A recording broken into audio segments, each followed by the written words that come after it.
నమస్తే, నా పేరు స్వప్న. ఎస్డివి న్యూస్ కు స్వాగతం. ముందుగా హెడ్లైన్స్. ఈ నెల 10వ తేదీలోగా గ్లోబల్ సమ్మిట్ కు హాజరయ్యే అతిథుల వివరాలను సమర్పించాలి. సిఐఏ ప్రతినిధులు అధికారులతో సమీక్షించిన జిల్లా కలెక్టర్ హరీంద్ర ప్రసాద్. ఛత్తీస్గఢ్ లో ఘోర రైలు ప్రమాదం. పాసింజర్ గూడ్స్ రైలు డి 6 దుర్మరణం. 113 కోట్లతో రాష్ట్రంలోని గిరిజన వసతి గృహాల్లో మౌలిక సదుపాయాలు కల్పిస్తాం. గిరిజన సంక్షేమ శాఖ మంత్రి సంధ్యారాణి వెల్లడి. తిరుమలలో 7 అడుగుల శ్రీలంక మహిళ హల్చల్. ఆమెతో సెల్ఫీలు దిగేందుకు పోటీపడ్డ భక్తులు. ఈ నెల 14, 15 తేదీల్లో విశాఖ వేదికగా జరుగుతున్న గ్లోబల్ సమ్మిట్ కు అధికార యంత్రాంగం చురుగ్గా ఏర్పాట్లు చేస్తోంది. జిల్లా కలెక్టర్ హరీంద్ర ప్రసాద్, సిపి బాగ్జీ, జేసీ మయూర్ అశోక్లు ఏయులోని సభాస్థలి ఏర్పాట్లను పరిశీలించారు. అనంతరం కలెక్టరేట్లో సమీక్ష చేశారు. విశాఖ వేదికగా జరుగుతున్న గ్లోబల్ సమ్మిట్ ను రాష్ట్ర ప్రభుత్వం ప్రతిష్టాత్మకంగా తీసుకుంది. 45 దేశాల నుంచి 300 మంది ప్రతినిధులు ఈ సదస్సుకు హాజరవుతున్నారు. ఇదే ఏర్పాట్లపై పారిశ్రామికవేత్తలను ఆహ్వానించేందుకు సీఎం చంద్రబాబు లండన్ లో పర్యటిస్తూ పలు ఒప్పందాలను చేసుకుంటున్నారు. ఈ నేపథ్యంలో ఏయూ గ్రౌండ్స్ లో జరుగుతున్న ఏర్పాట్లను జేసీ మయూర్ అశోక్ తో కలిసి కలెక్టర్ హరీంద్ర ప్రసాద్ పరిశీలించారు. సిఐఐ ప్రతినిధులతో కలెక్టరేట్ లో సమీక్షా సమావేశం నిర్వహించారు. ఈ నెల 10వ తేదీలోగా సదస్సులో పాల్గొంటున్న వారి వివరాలను తమకు సమర్పించాలని సిఐఏ ప్రతినిధులను జిల్లా కలెక్టర్ హరీంద్ర ప్రసాద్, సిపి బాగ్చీలు కోరారు. సదస్సు నిర్వహణకు అధికారులంతా సమన్వయంతో పనిచేయాలని ఆదేశించారు. ఈ నెల 9వ తేదీలోగా పోర్టల్ ద్వారా రిజిస్ట్రేషన్ ప్రక్రియను పూర్తి చేయాలన్నారు. స్పాట్ రిజిస్ట్రేషన్ కు అవకాశం లేదని స్పష్టం చేశారు. సీఎంతో పాటు గవర్నర్, ఉపరాష్ట్రపతులు ఈ కార్యక్రమంలో పాల్గొంటున్నందుకు అందుకు తగిన విధంగా ఏర్పాట్లు చేయాలని ఆదేశించారు. భద్రతాపరమైన చర్యలకు జిల్లా యంత్రాంగం తమకు సహకరించాలని సిపి బాగ్జీ విజ్ఞప్తి చేశారు. The stay would be in the list of hotels which I have shared. So who is going to stay where? That will take time, sir. That will take time. But the list of delegates we will obtain. You can come and park here. So Honorable CM, when he comes, he can come from the rear. Is they being used for any flight, any chopper landing or takeoff? There is a likelihood, sir. There is a likelihood because now seeing from the road side, from the road which is running from AU here. So this. సదస్సు సందర్భంగా అన్ని రకాల సంస్కృతులను ప్రతిబింబించేలా సాంస్కృతిక కార్యక్రమాలు ఏర్పాటు చేయాలని ఆదేశించారు. ఈ సమావేశంలో జిల్లాలోని వివిధ శాఖల అధికారులు, సిఐఐ ప్రతినిధులు పాల్గొన్నారు. విశాఖ వేదికగా జరగనున్న భాగస్వామ్య సదస్సుకు హాజరు కావాలని సీఎం చంద్రబాబు లండన్లోని పారిశ్రామికవేత్తలకు ఆహ్వానం పలికారు.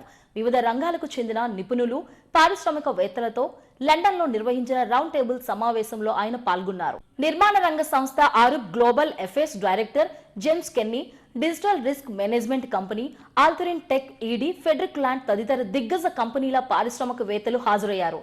ఏపీలో టెక్నాలజీ రంగానికి అపారమైన అవకాశాలు ఉన్నాయని పారిశ్రామికవేత్తలకు చంద్రబాబు వివరించారు. ఏఐ, క్వాంటమ్ కంప్యూటింగ్ సెంటర్ను అమరావతిలో ఏర్పాటు చేస్తున్నామన్నారు. అంతర్గత జలమార్గాల అభివృద్ధి, సరుకు రవాణా అంశాల్లో విస్తృత అవకాశాలను వినియోగించుకోవాలని ఆరూప్ సంస్థను కోరారు. అరుదైన భూగర్భ జలాలు వెలికితీతపై వివిధ యూనివర్సిటీలతో భాగస్వామ్యం, అవకాశాలు అందిపుచ్చుకునే ఆస్కారం ఉందని సీఎం స్పష్టం చేశారు.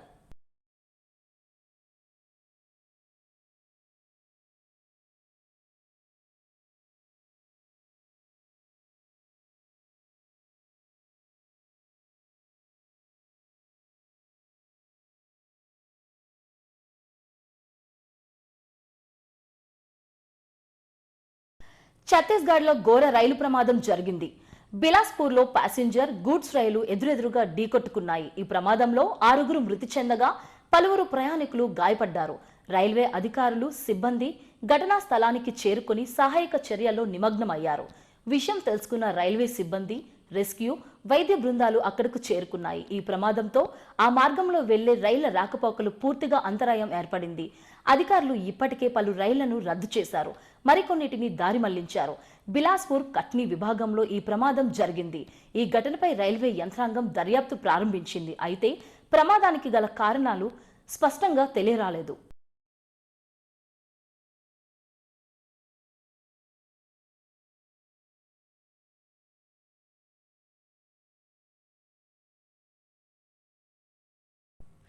పెద్ద పెద్ద బండరాలతో రాత్రి సమయాల్లో ఇళ్ల తలుపులను బద్దలు కొట్టే దొంగల ముఠ హల్చల్ చేస్తుంది. సీసీ కెమెరాల్లో రికార్డు అయిన విజువల్స్ వైరల్ అయ్యాయి. అయితే వీటి పట్ల పోలీసులు అప్రమత్తమయ్యారు. తస్మాత్ జాగ్రత్త. రాత్రి వేళల్లో ఇంటి తలుపులను కొడుతున్నట్లు శబ్దాలు వస్తే బీ అలర్ట్. అలాంటి సమయాల్లో కిటికీలోంచి చూసి 100కి కాల్ చేసి పోలీసులకు సమాచారం ఇవ్వండి.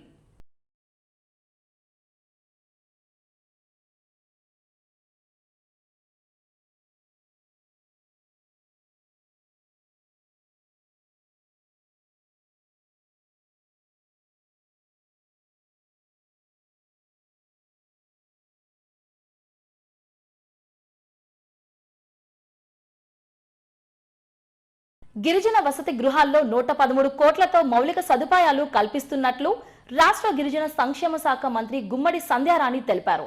రాష్ట్ర సచివాలయాల ప్రచారం విభాగంలో ఆమె మీడియాతో మాట్లాడారు. రాష్ట్ర వ్యాప్తంగా ఉన్న 9 ఐటీడీఎల్లోని 757 గిరిజన పాఠశాలల్లో 113 కోట్లతో మౌలిక వసతులు కల్పిస్తామన్నారు. తమ ప్రభుత్వం అధికారంలోకి వచ్చిన వెంటనే గతేడాది కూడా 155 కోట్లు వెచ్చించామని తెలిపారు. ఆర్వో ప్లాంట్లు, వాష్రూమ్లు, ఇతర సదుపాయాలు కల్పిస్తామన్నారు. డిఎస్సి ద్వారా 16,000 పోస్టులు భర్తీ చేయడంతో అన్ని గిరిజన పాఠశాలల్లో ఉపాధ్యాయులు ఉన్నారని తెలిపారు. ప్రతిభగల విద్యార్థులు గుర్తించి వారికి ఐఐటి, నీట్ కోచింగ్ను పార్వతీపురం, సీతమ్మపేటలో ఇస్తున్నామన్నారు. విశాఖలో మరో కేంద్రాన్ని త్వరలోనే ప్రారంభిస్తామని వెల్లడించారు. అంగన్వాడీ కేంద్రాలను అభివృద్ధి చేస్తామని చెప్పారు. ఎనీమియాతో బాధపడుతున్న గిరిజన మహిళలకు ప్రత్యేక చికిత్సలు అందిస్తున్నామని తెలిపారు. 757 స్కూల్స్ టోటల్గా ఉన్నాయి. ఎందుకంటే మొన్న 757 స్కూల్స్ ఉన్నాయంటే కొంతమంది ఎవరో కామెంట్ చేశారు 700 ఎక్కడున్నాయి అని. వాళ్ళకి తెలుసో లేదో ఆ విషయం కూడా చెప్దాం అనుకుంటున్నాను నేను. గురుకులాలు 199 ఉన్నాయి. అందులో ఈఎంఆర్ఎస్ కలుపుకొని, యాక్చువల్గా ఈఎంఆర్ఎస్ అయితే మనకి ఈఎంఆర్ఎస్ అయితే మనకి 28 ఉన్నాయి. టోటల్ కలిపి 199 గురుకులాలు ఉన్నాయి. అలాగే మనకి రెసిడెన్షియల్, యాక్చువల్గా ట్రైబల్ వెల్ఫేర్ ఆశ్రమ schools, post matric, pre matric ఇవన్నీ కలిపి 558 ఉన్నాయి. అంటే ఆశ్రమ స్కూల్స్ 371 ఉంటే, పోస్ట్ మెట్రిక్ 170 ఉన్నాయి, ప్రీ మెట్రిక్ ఏమో 17 ఉన్నాయి. ఇవి కలిపి 558. ఈ గురుకులాలు ఇవి అన్నీ కలిపి మనకి 757 మొత్తం నా డిపార్ట్మెంట్లో ఉన్నటువంటి గిరిజన పిల్లలకి కావలసినటువంటి స్కూల్స్, హాస్టల్స్ ఉన్నాయి. వీటికి కావలసినటువంటి మౌలిక సదుపాయాలకి అక్కడ ఉన్నటువంటి మేము యాక్చువల్గా ఏం చేస్తామంటే స్వచ్ఛ భారత్లో, స్వచ్ఛాంధ్ర దీనిలో మనం టాయిలెట్స్ పెడితే 2012 టాయిలెట్స్ ఆల్రెడీ శాంక్షన్ అయ్యాయి. అక్కడ ఉన్నటువంటి పిల్లల రేషియో ప్రకారం కొన్ని హాస్టల్స్కి 30, కొన్ని హాస్టల్స్కి 40, కొన్ని హాస్టల్స్కి అలా శాంక్షన్ అవుతున్నాయి. అలా కూడా కట్టించుకోవడానికి ఆల్రెడీ స్టార్ట్ చేయడం కూడా జరిగింది. అవి పనులు కూడా జరుగుతున్నాయి, అవి జరుగుతూ వెళ్తున్నాయి. అలాగే ఆర్వో ప్లాంట్స్ కూడా పెట్టిస్తున్నాం. కొత్తగా ఏంటంటే పిల్లలు ఫోన్ చేయాలి అని అంటే బయటికి వెళ్ళడానికో, లేకపోతే సండే ఎవరైనా వస్తే వాళ్ళని ఫోన్లు అడగడమో కొంచెం ఇబ్బంది పడుతున్నారని ప్రతి హాస్టల్స్ కూడా ఫోన్లు పెట్టాలని, ప్రీపెయిడ్ ఫోన్లు కానీ లేదంటే ఒక కాయిన్ బాక్స్ కానీ పెట్టాలని ఆలోచన కూడా ఉంది. అది కూడా మేము అమలు చేస్తున్నాం. ముఖ్యమంత్రి గారి దృష్టిలో పెట్టడం కూడా జరిగింది. ఇప్పుడు ఇంకా హాస్టల్స్లో ఎక్కడైనా ఏదైనా ఇబ్బంది కలిగితే ఆ ఇబ్బందులు అధిగమించడానికి కోసం ఇప్పుడు వచ్చినటువంటి ఈ 113 కోట్లతో అన్ని హాస్టల్స్ కూడా పూర్తి మెరుగైన సౌకర్యాలు, సదుపాయాలు కల్పించాలని ఒక మంచి ఆశయంతో వెళ్తున్నాం. మీ అందరికి కూడా తెలుసు, గౌరవ విద్యాశాఖ మంత్రి లోకేష్ బాబు గారు ఈ మధ్య ఇచ్చినటువంటి యూనిఫామ్స్ కానీ, బుక్స్ కానీ, షూలు కానీ ఇవన్నీ కూడా పిల్లలు చాలా హ్యాపీగా, ఎంత హ్యాపీగా ఫీల్ అయ్యారంటే పిల్లలు చాలా మంచి నాణ్యమైనవి ఇచ్చారు. కాబట్టి తల్లిదండ్రులు కూడా చాలా దీనిగా ఉన్నారు. అలాగే గత సంవత్సరంలో మీకు అందరికీ తెలుసు, పార్వతీపురం మన్యం జిల్లా 10th ఇంటర్లో ఫస్ట్ వచ్చింది. కాబట్టి ఇప్పుడు మళ్ళీ అలా వెళ్ళాలన్న ఉద్దేశంతో ఒక 150 మంది పిల్లల్ని, బాగా చదువుతున్న పిల్లల్ని మళ్ళీ ఐఐటీలో, ఎన్ఐటీలో అలాగే కోచింగ్స్ కూడా ఇస్తున్నాం. నీట్కి కూడా కోచింగ్లు ఇస్తున్నాం. గతసారి పిల్లలు చాలా మంచి ప్రతిభ కనబరిచారు. ఐఐటీలో సెలెక్ట్ అయ్యారు, ఎన్ఐటీలో సెలెక్ట్ అయ్యారు, ఎంబీబీఎస్ సెలెక్ట్ అయ్యారు. కాబట్టి అట్లాంటిగా మళ్ళీ పిల్లల్ని ఒక 150 మందిని సెలెక్ట్ చేసి మళ్ళీ ప్రత్యేకంగా ఒక 2 కోచింగ్ సెంటర్లు పెట్టి వాళ్ళకి ఇంటర్మీడియట్తో పాటు ఇవి కూడా చేస్తున్నాము. దానికి పార్వతీపురం అలాగే సీతంపేట 2 పెట్టాం, ఇంకోటి వైజాగ్లో కూడా పెట్టాలన్న ఆలోచనలో ఉండి ముందుకు వెళ్తున్నాం. కాబట్టి ఇవన్నీ కూడా చేసుకుంటూ మా శాఖ తరపు నుంచి ఏ ఇబ్బందులు లేకుండా పిల్లలందరూ చదువుకోవాలి. ఎందుకంటే గత 5 సంవత్సరాలు పిల్లలు ఇబ్బంది పడ్డారు, ఆ ఇబ్బందులు ఇప్పుడు పడకూడదు. పిల్లలందరికీ కూడా తల్లికి వందనం కార్యక్రమం వస్తుంది. ఇప్పుడు పిల్లలందరికీ కూడా కాస్మెటిక్స్ ఏవైతే అవన్నీ కూడా డైరెక్ట్గా హాస్టల్స్ తీసుకెళ్ళి ఇస్తున్నాం. కాస్మెటిక్స్ ఇంతకు పూర్వంలా కాదు. పౌష్టికాహారం కూడా చాలా నాణ్యమైన పౌష్టికాహారం పెడుతున్నాం. ఇంతకు పూర్వంలా కాదు, మీ అందరికి కూడా తెలుసు. ఇంతకు పూర్వం ఏంటంటే టీచర్లు బాక్సులు తెచ్చుకునేవారు. టీచర్లు కానీ వార్డెన్లు కానీ ఎవరు స్టాఫ్ ఎవరు బాక్సులు తెచ్చుకోవట్లేదు. అందరూ సన్నబియ్యంతో చక్కగా భోజనం చేస్తున్నారు, మధ్యాహ్నం పౌష్టికాహారం తింటున్నారు. ఆ విధంగా మేము ముందుకెళ్తున్నాం. ఈరోజు పిల్లలందరూ కూడా స్కూల్స్లో కానీ హాస్టల్స్లో కానీ చక్కగా చదువుకుంటున్నారు.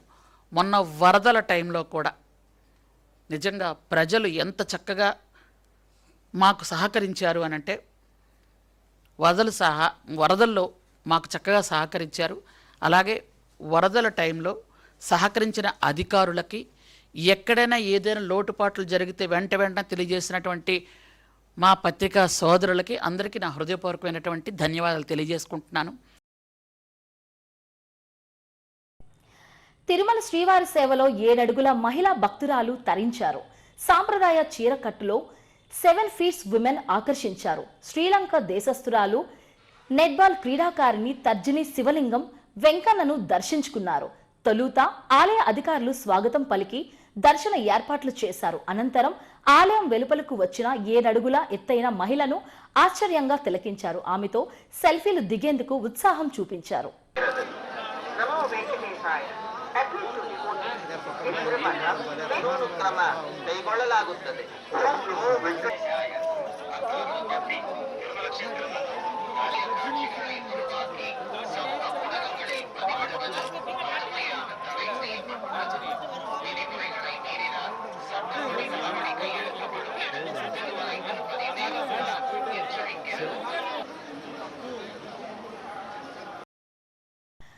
వైద్య విద్య ఆరోగ్యానికి కూటమి ప్రభుత్వం అధిక ప్రాధాన్యతనిస్తుందని దక్షిణ ఎమ్మెల్యే వంశీకృష్ణ శ్రీనివాస్ అన్నారు. ఆంధ్ర వైద్య కళాశాల క్యాబ్ ఆడిటోరియంలో ఆహ్వాన్ 2025 పేరిట నిర్వహించిన ఫ్రెషర్స్ డే వేడుకలు కలెక్టర్ హరీంద్ర ప్రసాద్ తో కలిసి వంశీ హాజరయ్యారు. వేడుకలను ప్రారంభించిన అనంతరం మాట్లాడారు. కొత్త విద్యార్థులు క్రమశిక్షణ, విలువలు, సృజనాత్మకత, ఆవిష్కరణలతో ముందుకు సాగాలని కోరారు. వైద్య విద్యను అభ్యసించి పేదలకు ఉపయోగపడేలా తయారు కావాలని ఆకాంక్షించారు. ప్రజల ఆరోగ్య ప్రమాణాలు పెంచేందుకు ప్రభుత్వం, అధికార యంత్రాంగం ఎంతో కృషి చేస్తుందని కలెక్టర్ అన్నారు. ఈ కార్యక్రమంలో AMC principal doctor Sandhyadevi, KGH superintendent doctor Vani, కూటమి నాయకులు జగదీష్, సతీష్ పొన్నం, యజ్ఞశ్రీ, పలువురు ప్రొఫెసర్లు పాల్గొన్నారు.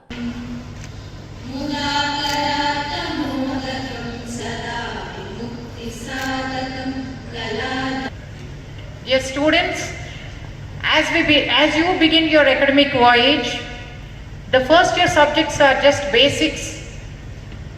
Next year onwards, you'll have the clinical postings where you interact with patients. Please listen to them and learn from them. Our faculty are not mere teachers alone. They are your mentors and guide you in shaping your career. The training you undergo in this college should help in serving the people of our state and country and support the vision of our government in building a healthier, more equitable society. Today, we gather under the banner of AHPAN 25. Step into your story. AMC proudly welcomes the 2025 batch of students and celebrates a beautiful beginning, thereby changing the young minds into committed professionals and compassionate healers. As you don your white coats and step into the world of medicine, please remember, this is not merely a profession. It is a call to serve, to learn, to lead, and to care. Wishes to all the freshers of 2025 batch.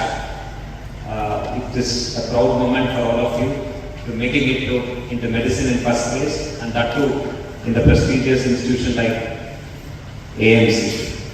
As you all know, Andhra Medical College is one of the oldest medical college in the country.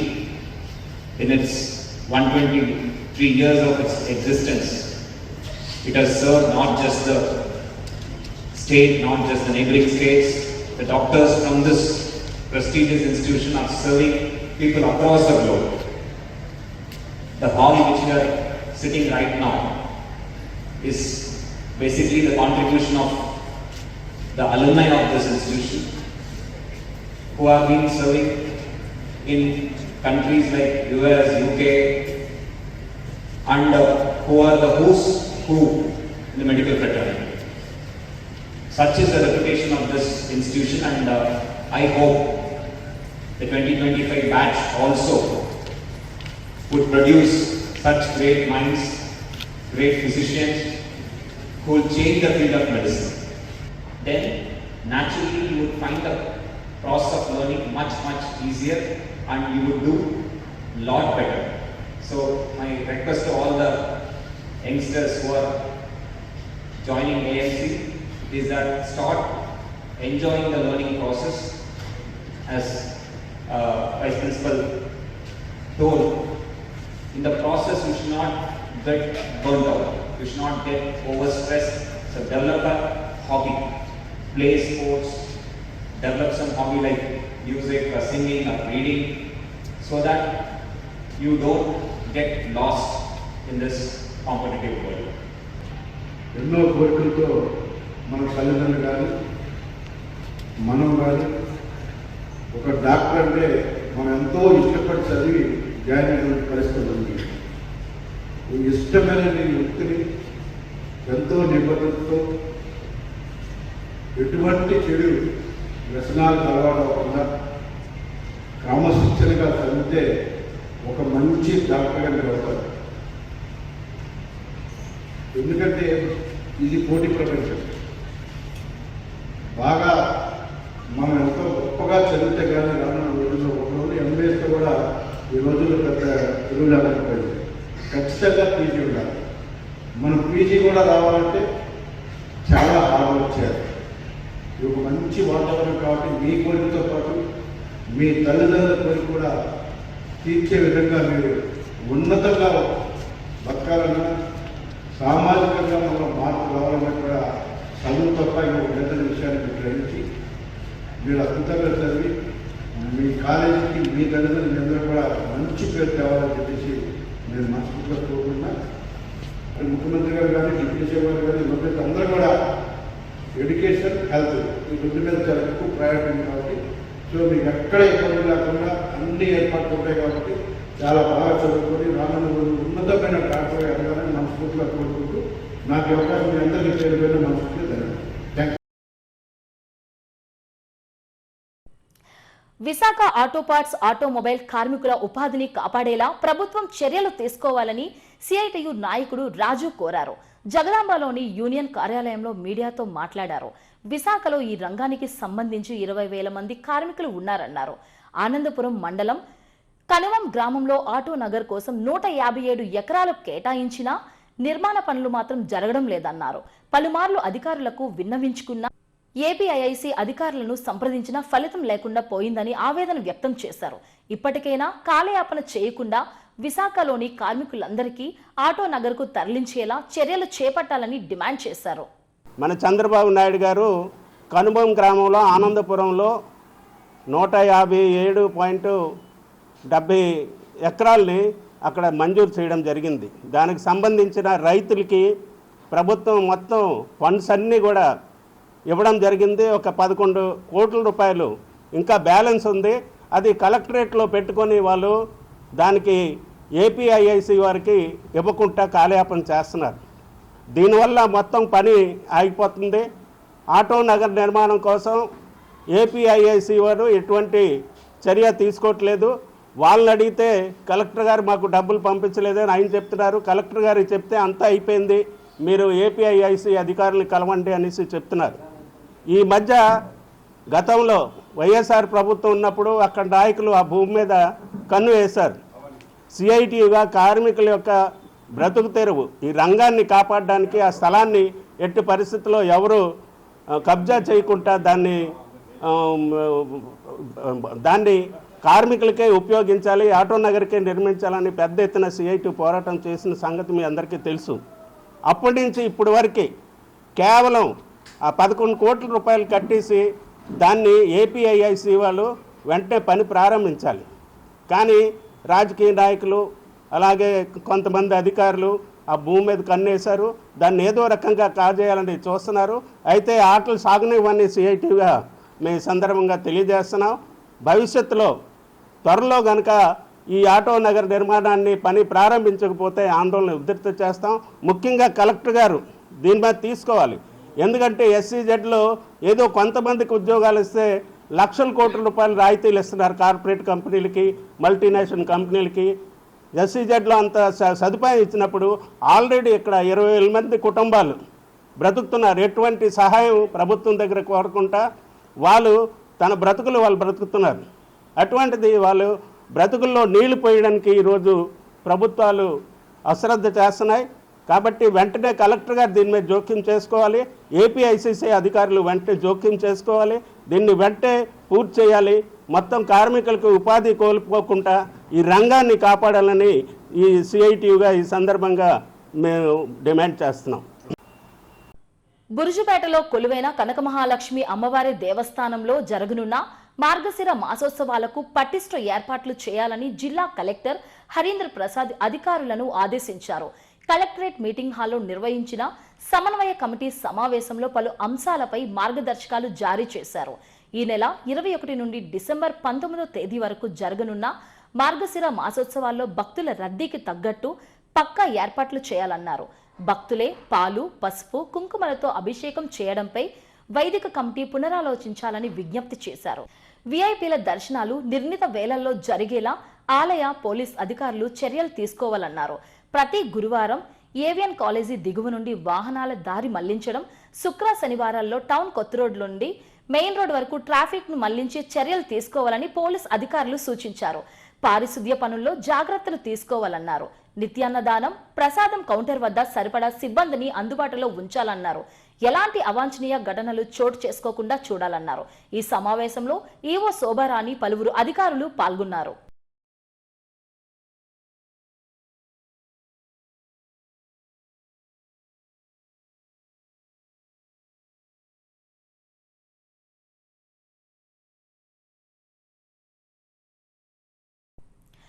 Madhavadhara VUDA లేఅవుట్లోని విజయం plaza complex లో జ్ఞాపిక interior hub ఘనంగా ప్రారంభమైంది. బొచ్చా square అధినేత బొచ్చా సురేష్ ముఖ్య అతిథిగా హాజరై స్టూడియోను ప్రారంభించారు. Interior hub స్టూడియోలో పలు మోడళ్లను తిలకించారు. జ్ఞాపిక ఇంటీరియల్ హబ్ యజమానులు మురళి బోస్లకు 15 ఏళ్లుగా ఈ రంగంలో అనుభవం ఉందని సురేష్ తెలిపారు. Modular wardrobes, modular kitchen, renovation, construction works, swimming pools ఇలా గృహ అలంకరణకు అవసరమయ్యే అన్ని వర్క్స్ ను అత్యంత నాణ్యతతో అందిస్తామని తెలిపారు. మధ్యతరగతి వారికి అందుబాటులో ఉండే విధంగా తమ ఇంటీరియర్స్ వర్క్స్ ఉంటాయని యజమానులు మురళి, బోస్లు తెలిపారు.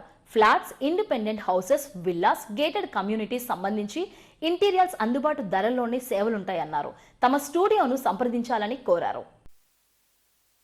వీళ్ళకి చాలా మంచి ఎక్స్పీరియన్స్ ఉంది. ఎన్నో సంవత్సరాల నుంచి ఇంటీరియర్స్ చేస్తూ ఈరోజు ఇంత మంచి స్టూడియోని మాధవధార ఏరియాలో పెట్టడం, ఈ ఏరియా అందరికీ కూడా మంచి అవకాశాన్ని ఇచ్చి ఎవరైనా ఇంటీరియర్ డిజైన్ చేసుకోవాలనుకుంటే ఫస్ట్ ఆఫ్ ఆల్ ఏంటంటే మనకి మంచి డిజైనర్ కావాలి. డిజైనర్తో పాటు స్టూడియో ఉంది వీరికి. ఈ స్టూడియో వల్ల మనకి అడ్వాంటేజ్ ఏంటంటే ఇక్కడ వాళ్ళు వచ్చి చూసి ఇంత మంచిగా డిజైన్ చేశారు కాబట్టి వీళ్ళతో మనం ముందుకు వెళ్ళొచ్చు. జ్ఞాపక ఇంటీరియర్ హబ్ ఇప్పటి నుంచి కాదు, లాస్ట్ 15 years బట్టి ఇంటీరియర్ వర్క్లోనే నెక్స్ట్ కన్స్ట్రక్షన్ ఫీల్డ్లో ఉన్నది. అంటే లేటెస్ట్ టెక్నాలజీ, పాత టెక్నాలజీ మార్చి లేటెస్ట్గా అంతా ఫ్యాక్టరీ వర్క్లో మాడ్యులర్ కిచెన్స్ కానీ, మాడ్యులర్ వార్డ్రోబ్స్ కానీ లేటెస్ట్ టెక్నాలజీతో బెస్ట్ ప్రైస్కి మేము అందిస్తున్నాం. ఒకసారి వచ్చి విజిట్ చేయగలిగితే మేము బెస్ట్ వర్క్ మీకు ఇవ్వగలుగుతాం. Thank you. నేను ఈ ఫీల్డ్లో 15 ఇయర్స్ నుంచి ఉన్నాను. నేను ఇంటీరియర్ ఒకటే కాదు, స్విమ్మింగ్ పూల్స్ కూడా కన్స్ట్రక్షన్ చేస్తాను, రిసార్ట్స్ కూడా. ఇది 15 ఇయర్స్ నుంచి ఉంది. ఒక షోరూమ్ పెడదామనే ఆలోచనతో ఈ షోరూమ్ పెట్టాను. అందరికీ అందుబాటులో మా దగ్గర ఉంటాయి. మిడిల్ క్లాస్ అందరికీ అందుబాటులో. విద్యాభివృద్ధి, విద్యార్థులకు అందాల్సిన సౌకర్యాలపై పోరాడిన ఆచార్యులు ప్రొఫెసర్ పావనమూర్తి అని వక్తలు అన్నారు. ఇటీవల మృతి చెందిన పావనమూర్తి సంతాప సభను ఏయు రాజనీతి శాస్త్ర విభాగంలో నిర్వహించారు. ఆయన చిత్రపటానికి పూలమాల వేసి ఘన నివాళులర్పించారు. పొలిటికల్ సైన్స్ ప్రొఫెసర్గా ఉంటేనే యాక్టివిస్టుగా అనేక పోరాటాలు చేశారని ఆయన కుమార్తె అన్నారు. ఇలాంటి ఆచార్యులను ఆదర్శంగా తీసుకోవాలని చెప్పారు. ఈ కార్యక్రమంలో రీసెర్చ్ స్కాలర్ హెడ్ ఫ్యాకల్టీ ప్రేమానందన్, ఆచార్యులు, విద్యార్థులు పాల్గొన్నారు. మార్చి 27వ తారీఖున 2025 సంవత్సరం, అంటే ఈ సంవత్సరము తన తుది శ్వాసను విడవడం జరిగింది. ఈరోజు ఇక్కడ Andhra university politics and public administration department వాళ్ళు కండోలెన్స్ మీటింగ్ ఆర్గనైజ్ చేస్తున్నారు. ఈ సందర్భంగా పావనమూర్తి గారు ఒక టీచర్ యాక్టివిస్ట్. బాబాసాహెబ్ అంబేద్కర్ అందించినటువంటి ఆ పిలుపు మేరకు ఏదైతే చెప్పారో ఎడ్యుకేట్, యాజిటేట్, ఆర్గనైజ్ అన్నది అక్షరాల తీసుకొని సమాజంలో ఉన్న అసమానతలు పోవాలి అని అంటే ఈక్విటీ, ఈక్వాలిటీ చాలా ఇంపార్టెంట్ అని, అది బాబాసాహెబ్ చెప్పిన లెర్న్ అండ్ లీడ్ అని చెప్పారు.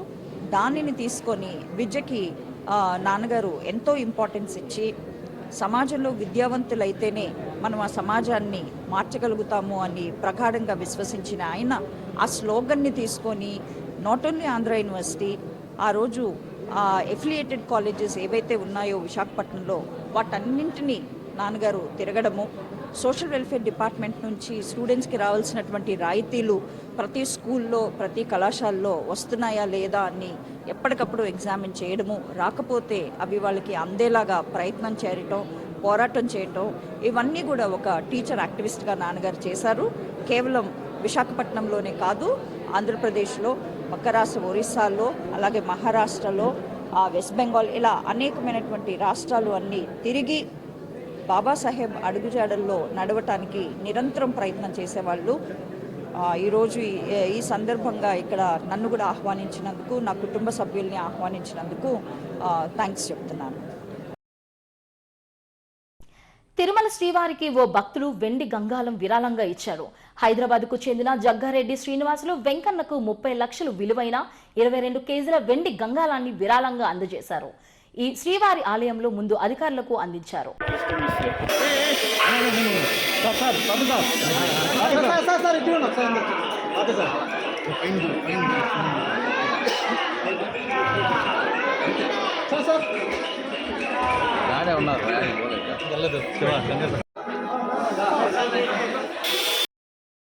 భారతదేశంపై నైరుతి రుతుపవనాల లాంటి వాతావరణం ఆంధ్రప్రదేశ్పై కూడా ప్రభావం చూపుతోంది. మయన్మార్పై ఏర్పడిన అల్పపీడనం, దక్షిణ అరేబియా సముద్రంపై ఏర్పడిన అధిక పీడనంతో అధిక ఉష్ణోగ్రతలు ఏర్పడుతున్నాయి. దీని ప్రభావంతో రాయలసీమ భారీ వర్షాలు కురుస్తున్నాయి. సాయంత్రం, రాత్రుల్లో, తెల్లవారుజామున ఈ రకమైన వర్షాలు ఎక్కువగా కురుస్తున్నాయి.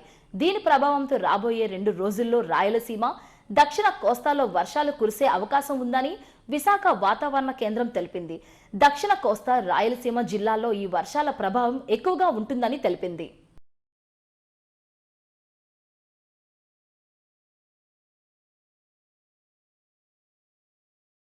రాష్ట్ర స్థాయి వాలీబాల్ పోటీలకు విశాఖ జిల్లా క్రీడాకారిణులు ఎంపికయ్యారు. డిఎల్బి గ్రౌండ్స్లోని పోర్ట్ స్కూల్లో విశాఖ జిల్లా వాలీబాల్ జట్టుకు ఎంపికైన క్రీడాకారులను ఉత్తర ఎమ్మెల్యే పెన్మెస్స విష్ణుకుమార్ రాజు అభినందించారు. సీతమ్మదారిలోని క్యాంపు కార్యాలయంలో విశాఖ జిల్లా జట్టుకు ఎంపికైన విద్యార్థినులకు మెడల్స్ వేసి అభినందించారు. ఈ జట్టులో జాతీయ, అంతర్జాతీయ స్థాయిలో ఎంపికైన వాలీబాల్ క్రీడాకారులు ఉన్నారని చెప్పారు. విశాఖ జిల్లాకు ఎంపికైన ఈ జట్టు రాష్ట్ర స్థాయి పోటీల్లో ఆడుతారని వెల్లడించారు. ఈ సందర్భంగా కోచ్ సత్యనారాయణను సాలువతో సత్కరించారు. ఈ కార్యక్రమంలో బీజేపీ నాయకులు పాల్గొన్నారు.